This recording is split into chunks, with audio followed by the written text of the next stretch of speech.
भूमि को लेकर। इस देश ने मणिपुर को जलते हुए देखा, लेकिन प्रधानमंत्री और अमित शाह जी के मुंह पर एक जरा सी शिकन नहीं देखी। इस देश ने तैरती लाशें भी देखी। ये देश सब कुछ देखता है और अब देश ये भी देख रहा है कि भारत के संसद का उद्घाटन होने जा रहा है। और भारत का संसद क्या है ये हमारा संविधान बताता है। अनुच्छेद 79 क्लियरली कहता है इंडियन पार्लियामेंट का मतलब है राष्ट्रपति, काउंसिल ऑफ स्टेट्स राज्यसभा और लोकसभा। राष्ट्रपति को दरकिनार करके ये मोदी शो जो हो रहा है ये भी देश देख रहा है। किराए के लोग ले जाकर जो बाहर शो होता है वो भी देश देख रहा है। और ये देश आज एक सवाल पूछ रहा है। जब रामनाथ कोविंद जी राष्ट्रपति बने, आपने कहा दलित राष्ट्रपति हैं, दलित राष्ट्रपति, आपने बहुत ढिंढोरा पीटा, अच्छी बात है। उनको शिलान्यास के लिए क्यों नहीं बुलाया गया? क्या राष्ट्रपति का हक नहीं है?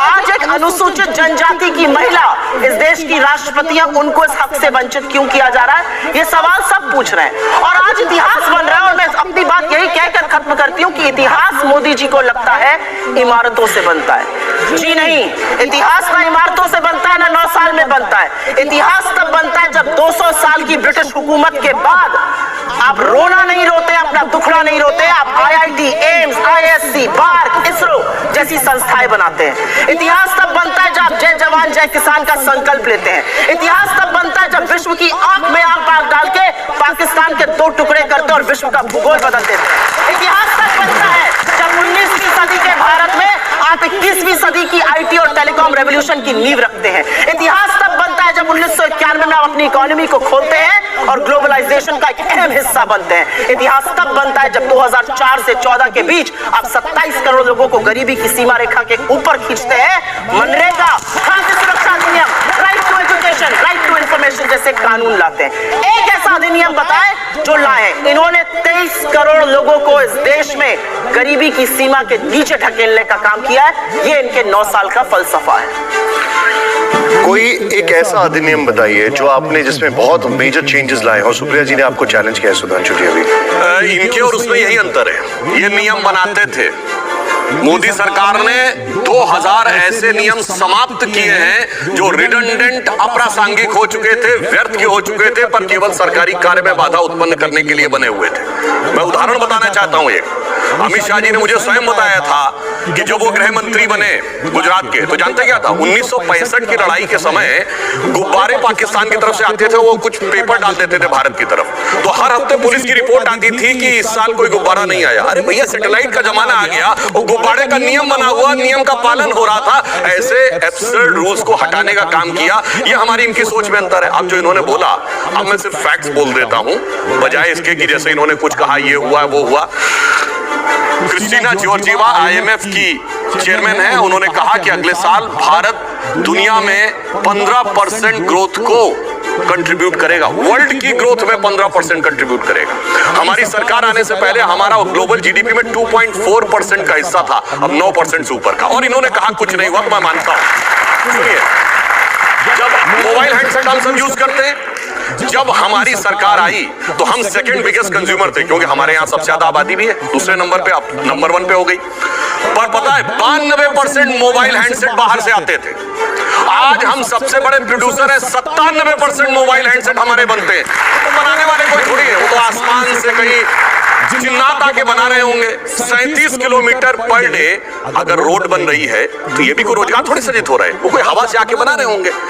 3.5 करोड़ मकान बन गए, प्रधानमंत्री आवास, वो भी किसी ने आके हवा में बना दिए होंगे। उसके लिए भी ऐसी क्या जरूरत थी? कार मैन्युफैक्चरिंग में आज 7.5 करोड़ परिवार भारत के ऐसे इनके पास कार हो गया, वो कार भी किसी ने आके हवा में बना दी होगी। इसलिए और इन्होंने कहा विदेशी कंपनियां चली गई, बिल्कुल।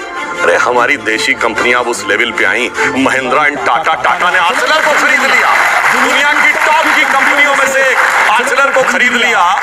मगर अब क्या बताएं, अब ये कहते हैं चीन के अतिक्रमण की बात। अब जिनके दिमागों के ऊपर चीन ने अतिक्रमण कर रखा है कॉन्ट्रैक्ट्स के थ्रू, अब उसके लिए क्या करें? चाइना को हमने, अब ये लोग बहुत सेंटेंस बोलते हैं, चाइना को हमने, चाइना के शी जिनपिंग को झूला झुलाया था। पता है कैसा झूला झुलाया उन्होंने?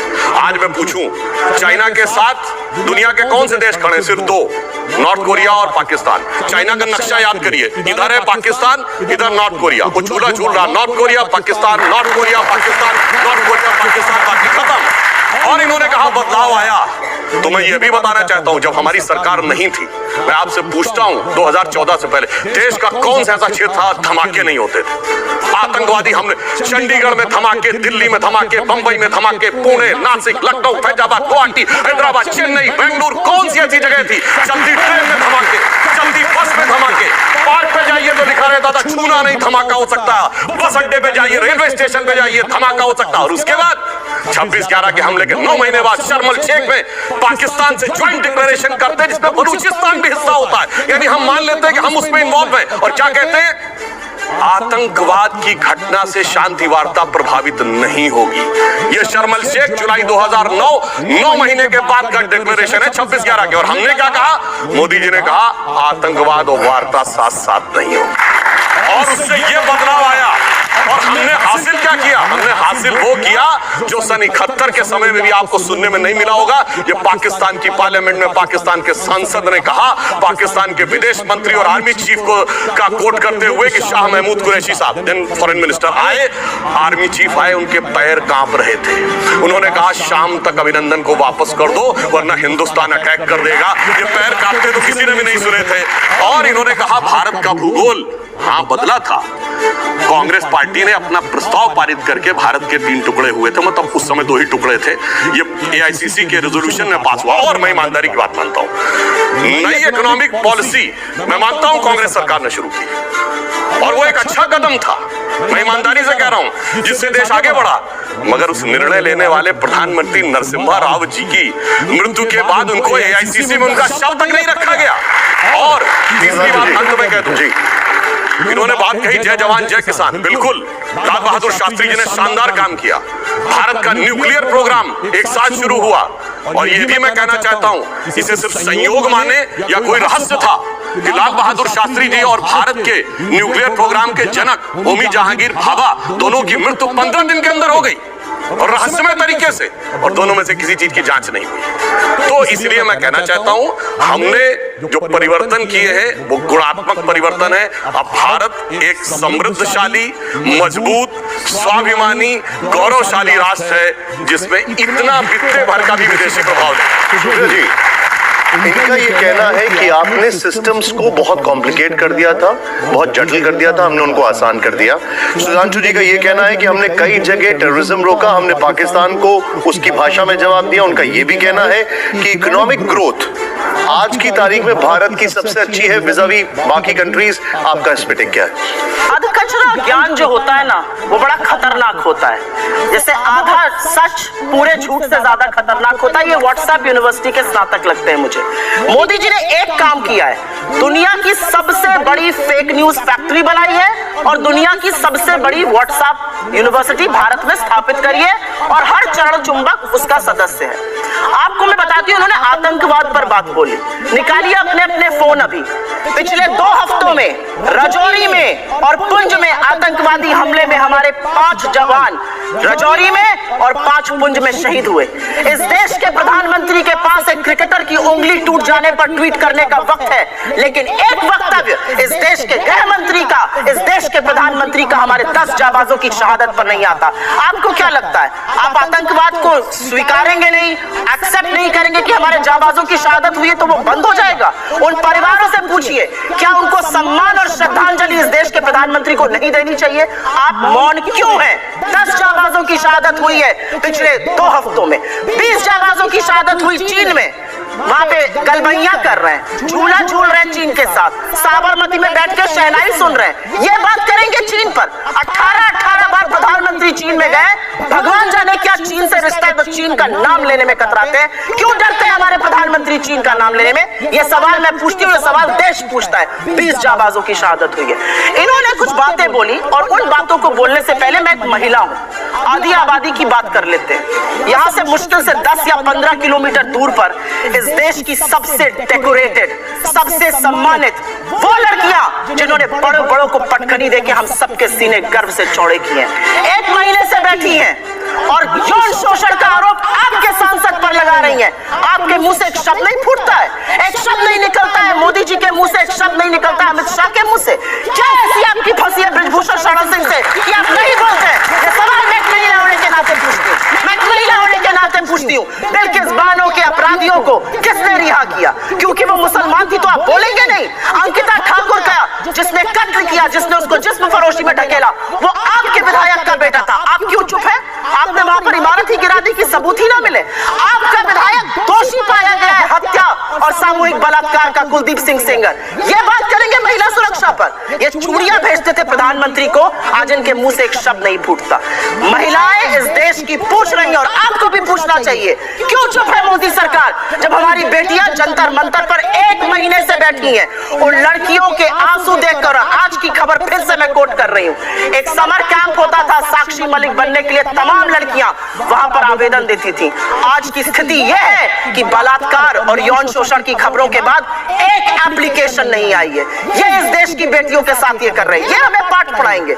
इन्होंने एक बहुत बड़ी बात बोली और वो बात बोलते बोलते पाकिस्तान पर चले गए। आज तक इस देश का ये न्याय था कि आज तक आईएसआई ने हमारी जमीन पर पैर नहीं रखा था। आईएसआई को पठानकोट बुलाकर आप निरीक्षण कराते हैं, लाहौर आप चले जाते हैं लपके हुए, भगवान जाने सेवई खाने, बिरयानी खाने, और सवाल हमसे आप पूछिएगा। आसिया अंद्राबी आपका चेहरा बनती है श्रीनगर में और सरहद पार जाके आतंकवादी गतिविधियों में शामिल है। आप एक दुर्दांत आतंकवादी को, यूसुफ को वहां पर टिकट देते हैं क्योंकि आपको अपनी सत्ता करनी है। ये कैसे लोग हैं? ये किस तरह के लोग हैं? ये जाबाजों की शहादत पर चुप रहेंगे, मणिपुर जलेगा ये चुप रहेंगे, ये प्रचार करते रहेंगे। इनको ये याद है कि इनको क्या क्या कहा गया। कर्नाटक जाकर क्या कहते थे साहब? मुझे फलाने ने ये कहा। कर्नाटक ने क्या कहा? कर्नाटक की जनता ने कहा मुद्दे है बेरोजगारी, मुद्दे है महंगाई और मुद्दा है भ्रष्टाचार। अगर उस पर बात होगी तो हम बात करेंगे, नहीं तो विपक्ष में बिठाने का आपको काम करेंगे। साहब हिमाचल गए थे, हार गए, कर्नाटक गए, हार गए, और ये विश्वगुरु बने फिरते हैं। इनकी बातें सुन लीजिए तो भारत शायद 1947 में ही आजाद हुआ हो, के बाद अब 2014 में आजाद हो गया हो। मेरा अपना मानना है कि कुछ बातें जब समझ में नहीं आती है उसको नहीं बार बार बोलना चाहिए। मैंने आपको एक बार पहले भी शो पे समझाया है। हम मैन्युफैक्चरिंग कर रहे हैं मोबाइल की, जी नहीं, हम मोबाइल फोन की असेंबली कर रहे हैं। हमारा जो इंपोर्ट का बिल बढ़ा है वो इसलिए बढ़ा है क्योंकि हम उतना पार्ट असेंबल कर रहे हैं, वैल्यू एडिशन नेगेटिव है। हमारा जो कार का एक्सपोर्ट का मार्केट था वो कम हो गया है। सच को स्वीकारिए साहब, तब आप सच का समाधान कर पाइएगा। बेरोजगारी नहीं है, महंगाई नहीं है, अडानी ने कोई महाघोटाला किया ही नहीं है, चीन है ही नहीं। जब आप आंखों पर पट्टी बांधकर शासन चलाइएगा तो देश का वो हाल होगा जो हो रहा है। मैं तो एक महिला होने के नाते एक ही सवाल पूछना चाहती हूं कि हाथरस की गुड़िया को आप 2:30 बजे चलवाएंगे, दोषी रेप में आपके विधायक पाए जाएंगे, आपके सांसद के ऊपर यौन शोषण का आरोप है, आपके विधायक का बेटा एक लड़की के कत्ल का मुलजिम पाया जाता है। आप अब महिलाओं की बात कब करिएगा?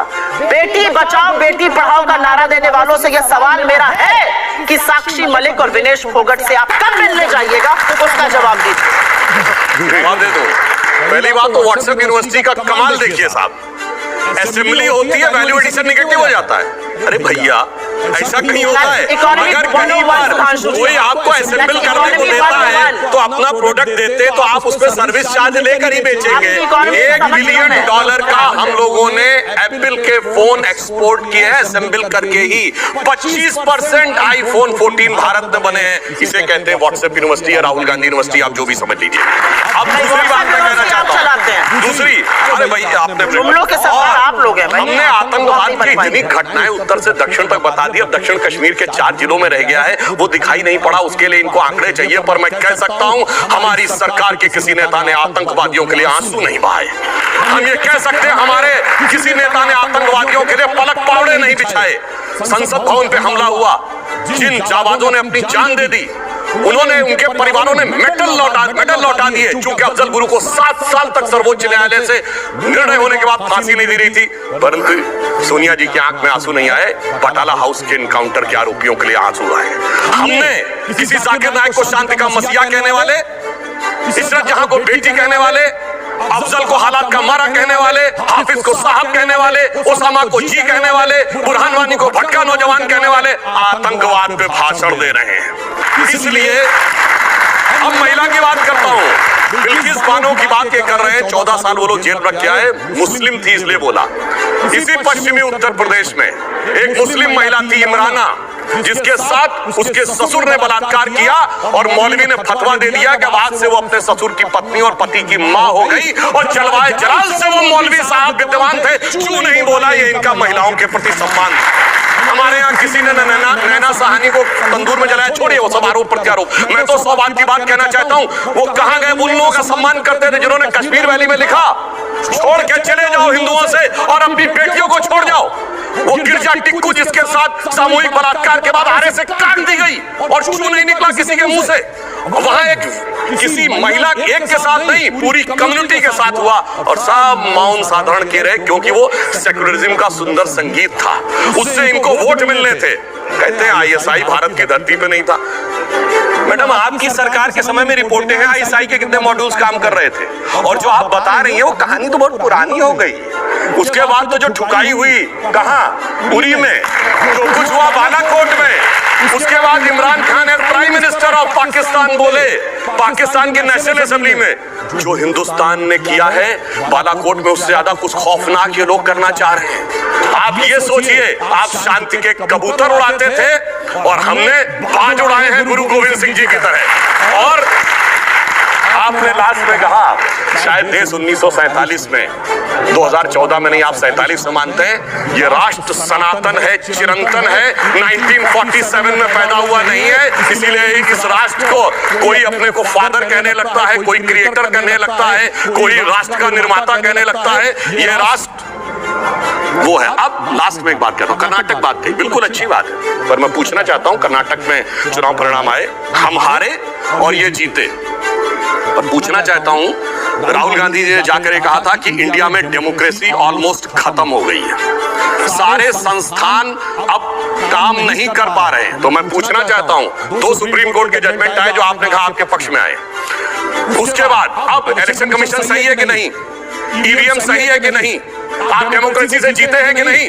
कर्नाटक में? मेरा मानना है कि अगर हम ईमानदारी से स्वीकार करते हैं कर्नाटक में हारे हैं, कांग्रेस को ईमानदारी से क्षमा मांगनी चाहिए कि आगे से हम अपने राजनीतिक हित के लिए विदेश की धरती से जाकर कभी इस देश को बदनाम करने की कोशिश नहीं करेंगे। और पुनः मैं कहना चाहता हूं, आज मैं विनम्रता से और चुनौती से पूछता हूं, G7 कंट्रीज और G20 कंट्रीज में एक देश बताएं जहां महंगाई की दर हमसे ज्यादा हो और विकास की दर हमसे कम हो। हम दुनिया में सबसे बेहतर। अब आता हूं गलवान पे। गलवान में हमारे 20 सैनिक बलिदान हुए हैंड टू हैंड फाइट में। देखिए चीन पे इनको कितना भरोसा है। आप प्रैक्टिकली सोचिए, गोली नहीं चली, हाथ की लड़ाई में 20 लोग मारे गए, उधर से एक को घायल नहीं हुआ। ये होती है व्हाट्सएप यूनिवर्सिटी या राहुल गांधी से प्रेरित बुद्धि। ऐसा हो सकता है क्या? इंटरनेशनल मीडिया ने बताया कि 60 के करीब उनके सैनिक मारे गए, उसने एक घायल की भी सूची नहीं जारी की, पर चाइना के डाटा पे भरोसा है और भारत की सेना पे भरोसा नहीं है। और अगर मैं पूछूं, जो हमारे जवान वहां बलिदान हुए थे वो किस रेजिमेंट के थे पता है आपको? बिहार रेजिमेंट। बिहार रेजिमेंट का युद्ध उद्घोष जानते क्या है? बहुत घनघोर सांप्रदायिक लगेगा आपको। बिहार रेजिमेंट का युद्ध उद्घोष है बजरंग बली की जय, मगर वो इनको लगता है सांप्रदायिक। राजपूत रेजिमेंट का युद्ध उद्घोष है राजा रामचंद्र की जय, सुनिए। और जो हमारी गोरखा रेजिमेंट का युद्ध उद्घोष है जय जय महाकाली आयोरी गोरखाली।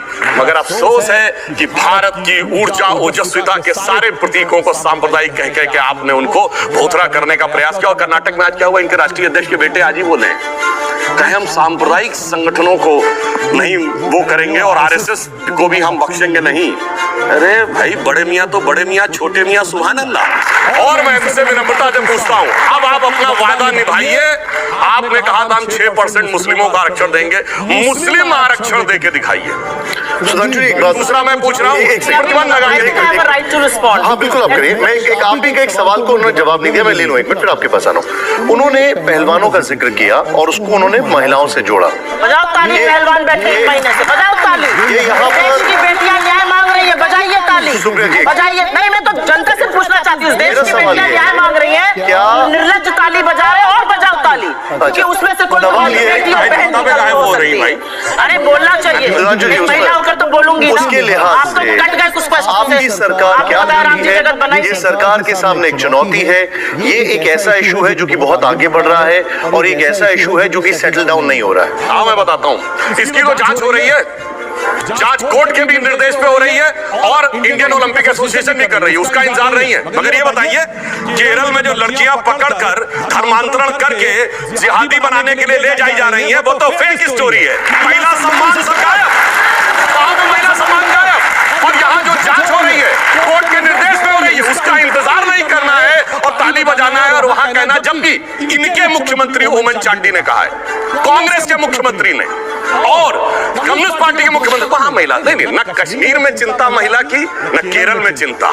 और जहां पर जांच हो रही है, जांच रिपोर्ट आने का इंतजार नहीं, सारी चिंता वहीं पे दिखाई पड़ती है। इसीलिए कहते हैं अंदर से कुछ और, बाहर से कुछ और नजर आते हैं। बाखुदा, आगे मैं नहीं बोलूंगा, वो गाना आप लोग जाके देख लीजिएगा। सूर्य जी, क्या ये बात आप डिनाई करेंगी कि टेररिज्म का जवाब बहुत ही तरीके से और बहुत ही जोरदार तरीके से दिया जा रहा है और इसकी धमक और गूंज हर जगह सुनाई देती है? क्या आप इस बात को डिनाई करेंगी? कौन सी धमक और कौन सी गूंज? मैंने रजौरी और पुंछ 2 हफ्ते पहले हुए टेरर अटैक्स के बारे में बात करी है। हमारे 10 जाबाज की शहादत हुई है। कौन सी गूंज आपको सुनाई दी है? सरकार ने उसको स्वीकारा तक नहीं है, एक श्रद्धांजलि का शब्द नहीं बोला गया। क्या बात कर रहे हैं आप? छोड़िए उस बात को। इन्होंने महिलाओं पर बात करी और कहा जांच हो रही है। मेरे जानकारी के अनुसार और मुझे जितना सार्वजनिक जीवन के बारे में पता और लोगों को देखा है, सार्वजनिक जीवन में लोक लाज और नैतिकता से सरकारें चलती हैं। लखीमपुर नरसंहार का मुख्य अभियुक्त का पिता आज भी गृह राज्य मंत्री बना हुआ है और इनका सांसद आज भी कुश्ती फेडरेशन का अध्यक्ष है। क्यों है भाई? लोक लाज तो ये कहता है seizures wife should be above suspension. निकालिए उनको, आने दीजिए रिपोर्ट। अगर साफ होगा तो दोबारा अपने पद पर आ जाएंगे, नहीं होगा तो उनके साथ कार्रवाई होनी चाहिए। 1 महीने से बेटियां बैठी है। मैं आपसे पूछती हूँ, महिला बाल विकास मंत्री बहुत चिल्लाती है, मुंह खोल खोल के फाड़ फाड़ के गला, एक शब्द नहीं बोलेंगी। वित्त मंत्री महिला एक शब्द नहीं बोलेंगी। तमाम महिला सांसद एक शब्द नहीं बोलेंगी। इस देश के प्रधानमंत्री जो कहते थे विनेश तो मेरे घर की बेटी है, आज पूछने उससे आप गए। और एक बात जनता की जानकारी के लिए सबको बता दूं, प्रधानमंत्री को तो इस यौन शोषण के बारे में 2021 से पता है। विनेश फोगट ने पब्लिकली कहा है, मैंने प्रधानमंत्री को जाकर सारी बातें बताई थी। क्यों प्रधानमंत्री चुप है? ऐसी क्या फंसी है इन लोगों की ब्रिजभूषण शरण सिंह से, ये मैं जानना चाहती हूँ। मुझे ऐसा लगता है, क्योंकि यूपी से आती हूँ तो थोड़ी राजनीतिक समझ रखती हूँ, थोड़ी वहां पकड़ है। मुझे ऐसा लगता है ये बाबा और अमित शाह की जो तनातनी है उसके बीच का मामला है ये, इसलिए ये कुछ नहीं कर पा रहा है ब्रिजभूषण शरण सिंह पर। लेकिन ये दुनिया और ये देश देख रहा है कि अगर हमारी सबसे डेकोरेटेड एथलीट्स के साथ, जिसके साथ फोटो खिंचाने के लिए सबसे पहले प्रधानमंत्री पहुंचेंगे, वो 1 महीने से जंतर मंतर पे बैठी है। उनको पिटवाया भी दिल्ली पुलिस ने। उनकी एफआईआर भी तब हुई जब सुप्रीम कोर्ट ने कहा, सरकार ने और उनकी पुलिस ने एफआईआर नहीं करी। और अब मैं 2-4 बातें, क्योंकि इतना लंबा मैंने प्रवचन सुना, आरएसएस को बैन करने पे आपको बड़ी आपत्ति। आरएसएस को बैन तो सरदार वल्लभ भाई पटेल लौह पुरुष ने किया था और ये कहकर किया था कि वो देश के लिए अच्छे नहीं है। लेकिन आज आपके शो में एक बहुत बड़ी बात कही गई, मुझे नहीं लगता कि आपने मिस करी या क्या।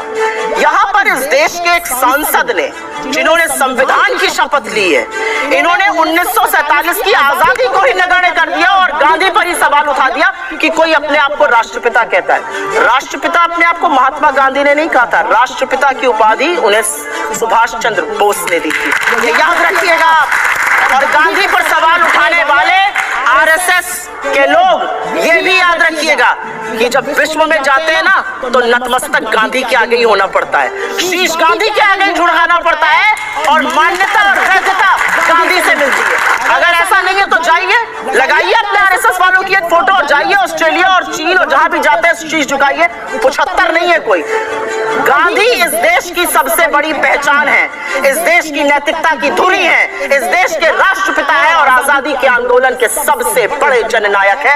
आप महात्मा गांधी को एक सांसद होने के बाद इस तरह की बात कहेंगे? आप 1947 की आजादी को, बिल्कुल हमारी सनातनी परंपरा है, बिल्कुल हमारा 5000 साल का सिविलाइजेशन है, लेकिन यह भी सच है कि 200 साल ब्रिटिश हुकूमत के बाद हमें आजादी 1947 में मिली थी और जो भी उसको नगण्य करता है उसको कोई हक नहीं है पार्लियामेंट में रहने का। आपको माफी मांगनी चाहिए इन लोगों से सबसे पहले। एक बात मैं और कहूंगी, यहाँ पर कश्मीर के बारे में बड़ी चिंता जताई गई।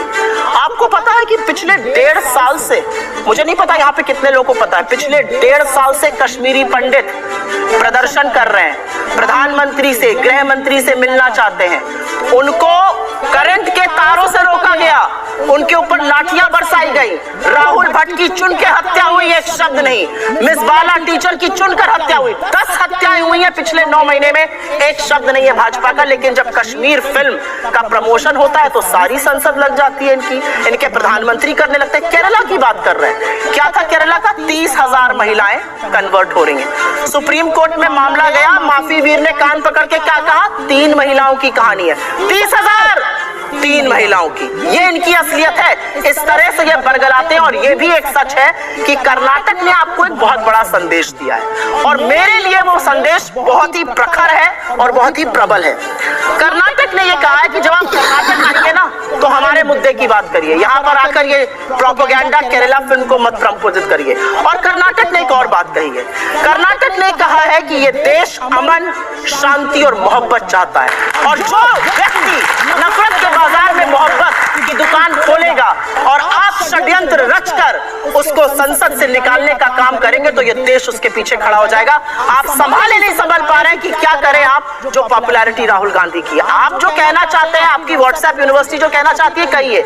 अगर राहुल गांधी आपके लिए लगड़ है तो आपकी पूरी कैबिनेट, आपके सारे चरण चुंबक, आपके जितना गोदी मीडिया है, एक साथ मिलकर उनको अटैक नहीं करता। मुझे लगता है कर्नाटक ने एक बहुत प्रबल संदेश दिया है, अगर आप इस देश के लिए कोई भी कीमत चुकाने को तैयार है तो हम आपके पीछे मुस्तैदी से खड़े हैं। ना पढ़ना चाहिए या आप इलेक्टोरल पॉलिटिक्स को अगर आप पॉलिसी से जोड़ रही हैं तो फिर क्या ये समझा जाए कि उत्तर प्रदेश, गुजरात और नॉर्थ ईस्ट ने कांग्रेस को रिजेक्ट कर दिया है?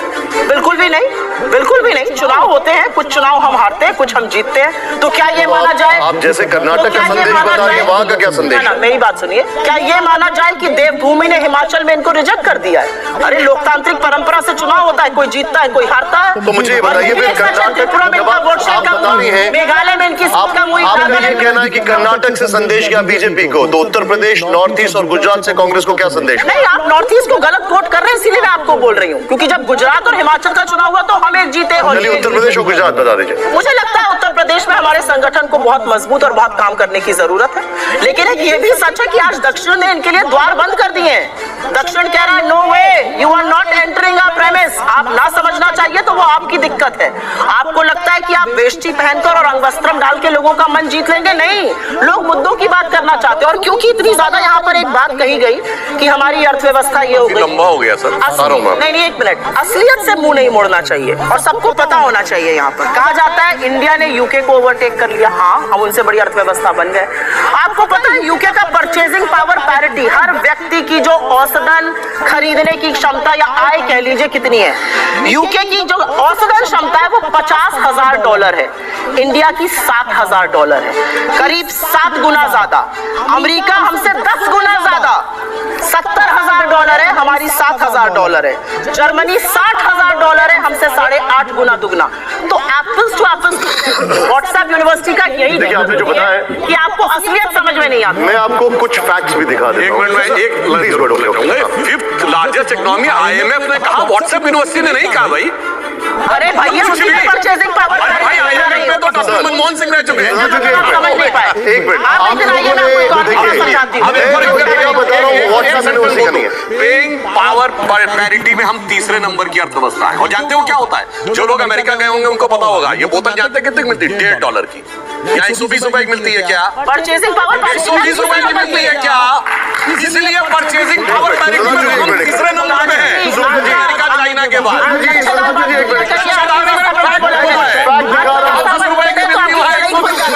अर्थव्यवस्था पर बोलते हैं तो कुछ फैक्ट्स दिखा रहा हूँ, आइए जरा। भैया मुझे बोलने का मौका नहीं मिलेगा, आपके पास ही आ रहा हूँ। आप भैया जवाब तो देने दीजिए। आप जवाब 2 मिनट का तो जवाब देने। मैं आपके पास पक्का आ रहा हूँ, 1 मिनट दीजिए, दिखाइए जरा, प्रति व्यक्ति आए दिखाइए। जवाब नहीं, जलेबी बनाएंगे। दिखाइए, ये देखिए, अब जो मैं आपके सामने फैक्ट दिखा रहा हूँ 2014 और ये आपके सामने 2023 प्रति व्यक्ति आए 86,467 और 1,72,000। सुब्रत जी, आपका रिएक्शन? इरशाद जी, वही तो मैं आपको समझाने की कोशिश कर रही हूँ। मुझे ऐसा लगता है कि थोड़ी सी इकोनॉमी की हम तीनों के बीच में 2 जगह कमी लग रही है मुझे। सॉरी, मैं आपको भी मित्र कोई बात नहीं, बहुत बताइए आप। 84,000 थी 2014 में, अगर आप 2004 में देखिएगा तो और कम थी। प्रति व्यक्ति आय तो जब इकोनॉमी का साइज बढ़ेगा बढ़ेगी। आपको लाइक्स टू लाइक्स कंपेयर करना, मैं आपको समझाती हूँ। हिंदुस्तान में एवरेज आय क्या है? $7,000। दिस कन्वर्ट्स टू $7,000 रफली।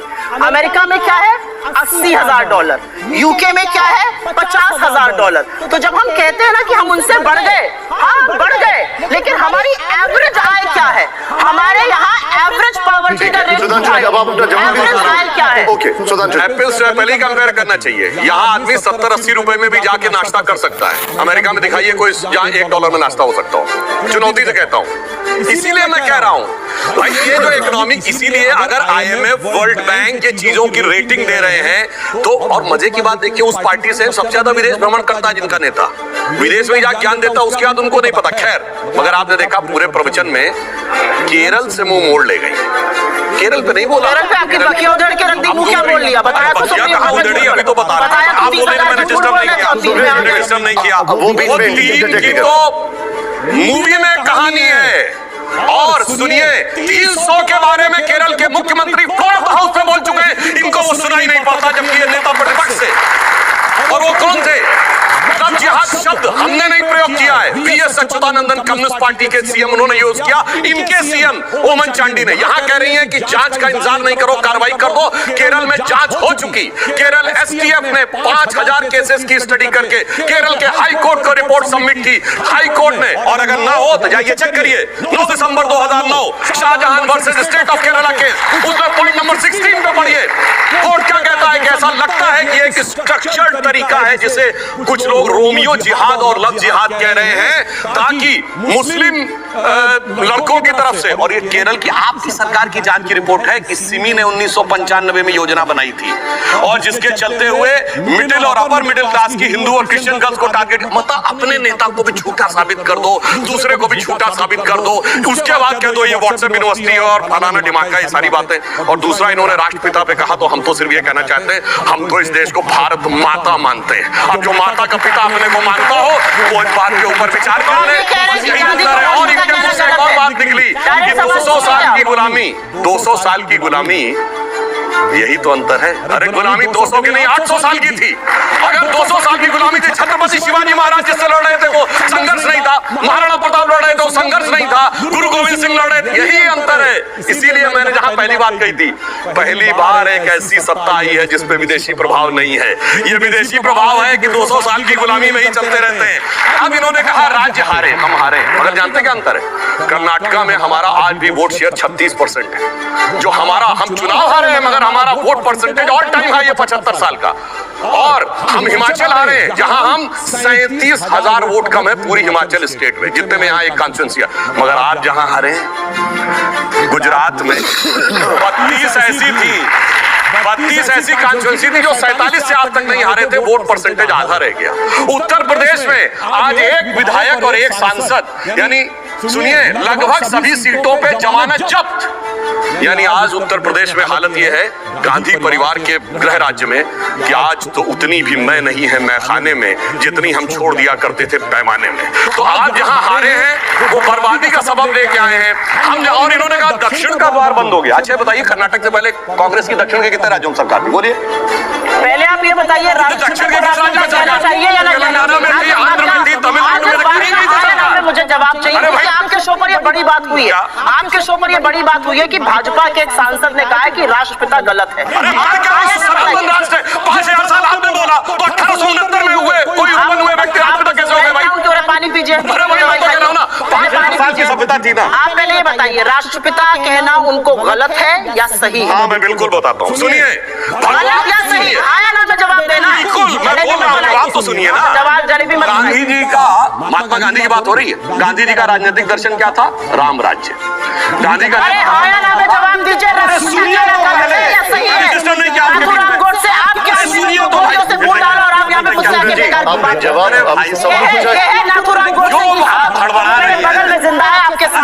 तो हड़बड़ाइए नहीं, गांधी जी का अंतिम भजन था रघुपति राघव राजा राम।